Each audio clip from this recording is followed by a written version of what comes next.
Welcome to Gamebox Daily. I'm Dom. And I'm Sippy. Today we're going to discuss Valve. They are once again in our crosshairs for being sued. This time we have several lawsuits which to discuss. We can start small. Some may have forgotten, but Steam had issued their own controller some years ago. Sippy has one, and while some portions of it are quite unique at the time of release, this only is partially a good thing. Instead of having two sticks, as most controllers, it has one stick and two trackpads. This feels wholly unnatural, however one of its features is the rear triggers. These are in addition to your normal shoulder triggers. These are also the source of the litigation. Apparently, a third-party controller maker, Ironburg Inventions, had a patent for this design. Not only that, they had contacted Valve in 2014 to warn them of the infringement. Valve went ahead and released the Steam controller in 2015, utilizing the design with no regard to Ironburg's warnings.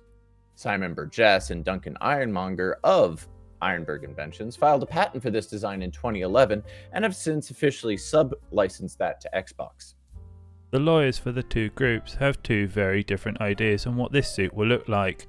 Ironburg's lawyers Robert Becker likened this suit to a David and Goliath story, calling Valve Goliath and further stating, Goliath does what Goliath wants to do.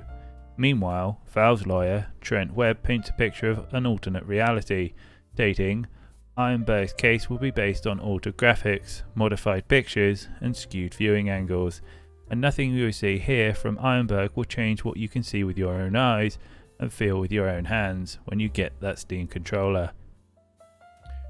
The suit has interesting timing as the Steam controller was discontinued in 2019. However, in the 4 years it was available, an estimated 1.5 million units were sold. How much of that was due to Valve's name being attached versus the rear triggers is not likely to be taken into account should a jury favor Ironburg.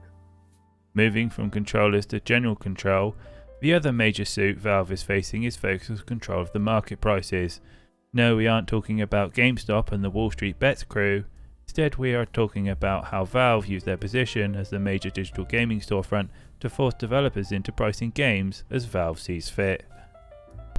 The suit, which names CD Projekt Red, Ubisoft, Devolver Digital, and others in addition to Valve, states that a most favored nation provision in the Steam distribution agreement, in which the seller agrees to give the client, which here would be Steam, the best terms. In other words, the price of a game is listed on Steam has to be the lowest available price. This means that a game can be listed on other storefronts such as Epic Games or Microsoft Store, but they are solely competitive in brand, not price. This effectively means they're not competitive. The lawsuit also states, the F&M has the effect of keeping prices to consumers high, as price competition by platforms would cause the prices of PC games sold to consumers to decrease. It further states that this hinders innovation and suppresses output, creating a barrier to entry by potential rival platforms. The suit even cites a January 2019 tweet from Epic CEO Tim Sweeney, who said that Valve has quote-unquote veto power over pricing. His tweet was in response to complaints about Epic Store exclusives. The lawsuit points out the disparity in the cut the various storefronts take. Steam takes a high 30% where Microsoft and Epic offer considerably lower cuts. One would assume that games would be able to sold for less on those platforms. However, a game wishes to ever be sold on Steam, it will need to offer that game at the price point most reasonable for that platform versus the price point that is reasonable elsewhere. Okay, so let's start off with the Steam controller, because when I had a look originally at it, I just thought it was completely janky, and the idea of not having my fingers actually fixed to anything other than an analog stick just was bizarre to me, because I own a laptop, and the worst bit about my laptop is the tracking pad. And then to think that someone's going to come along and say, hey guys, what we're going to do is we're going to give you two tracking pads and it's going to be the best experience you've ever had. Yeah, so I actually saw there was someone in a modding community somewhere actually made it so that these trackpads, like, they modded it so that these were more analog sticks, which is what it should have been to begin with.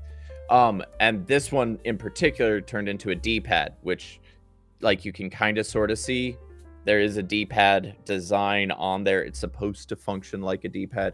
But yeah, two trackpads super unnatural. This thing though, this back here, these clicky buttons. So like if you're actually holding the controller as you're supposed to hold a controller, you have trigger, trigger, triggers. And these actually feel really, really good. And probably were the big like thing that I liked about this, because these are more buttons. And it's in a natural way. It's not in like I have more buttons and I don't know how to touch those buttons, you know, like an N64 controller. And I'm glad that they've sub-licensed this to Xbox, because that means these buttons can actually be on other controllers now. But yeah, this thing in general is kind of a shit controller, for being honest. So the Xbox controller that we know and like today, those triggers on the back are the ones that they got licensed for then. Is that what I'm assuming? Yeah, so these right here will be back here on the Xbox controller. Like, okay. Here's my Xbox controller. Yeah. Okay. And one of the cooler design features, because I know that there's been a lot of various discussions online about like the battery packs and what have you. This is actually one of the cooler things, is you can pop those out and the batteries are hidden like in the handles, as opposed to like making the middle more bulky, which I think that's also kind of cool. So maybe they're going to include that part in the design as well. Yeah, so this is I mean, these articles have been really insightful to me. I didn't realize, I mean, I know Valve is a big body and a big player, and they were one of the original online storefronts for selling games, to my understanding. But I didn't realize what kind of a monopoly they've had. And it just feels so bizarre, because when I go to, you know, I'm going to be very English here. When I go to the supermarket and I buy some biscuits to dip into my tea, if I see them for like 50% off in Tesco's, I know if I go to Sainsbury's, which is another store, I'm not going to find the same sort of offer. I'm going to find different deals and offers. And that's one of the joys of being able to shop around. With all these storefronts, if Valve is like, oh, you've got to give us the lowest price, like as a storefront owner, I'd be like, well, what kind of competitive advantage do I have? Like the only thing I've got now is that I can just basically offer developers a lower cut, which essentially means that I'm not making as much money. And it's shocking, really. I'm really interested to see where this court case goes. So am I.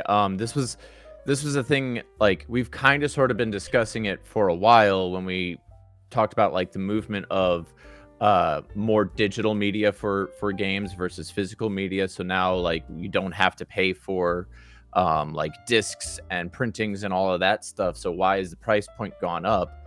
And that's always been a curiosity. And now there's like this additional piece of, if the game is ever going to be sold on PC, if the game is ever going to be on the Steam storefront, it has to be that reasonable price there. So like, sure, maybe a Sony PlayStation exclusive that's going to stay an exclusive is going to stay at like $50, $60 and not going to bump up to that $70 that's going to become the new standard. But if they ever want to go to Steam, kind of like, you know, Final Fantasy 15 moved over to Steam, and Horizon Zero Dawn moved over to Steam. Those were all at the same price point when they moved to Steam as they were when they initially released on consoles. Just unnecessary. Anyway, thank you for listening to today's Gamebox Daily. If you've enjoyed the show, then of course drop us a like. But if you want more updates, then hit that subscribe button. But more importantly, stay safe, stay healthy, and we'll be back later in the week with more updates for you. But until then, bye-bye! Bye! Bye!